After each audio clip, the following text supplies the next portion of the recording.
Yan. Po. Taniman ni Eng alias Pax. Lawak na yan. Nandun. Yan si Pax. Buhay-buhay lang. Ang tingin nila ay masamang tao. Pero siya pa yung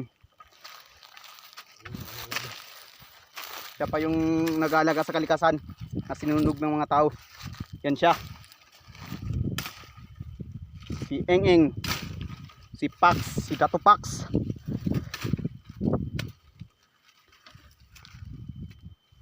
Yan, naghanap siya nga ng kuan ng mga abroad na wala ng asawa.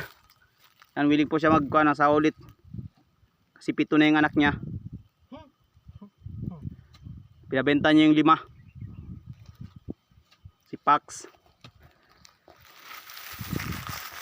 Siyang tagapangalaga ng kagubatan. Tarzan dating. Ang dating Tarzan.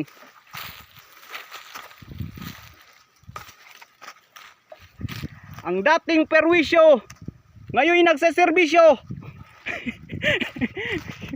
Si Pax. Ang dating perwisyo, ngayon nagseserbisyo.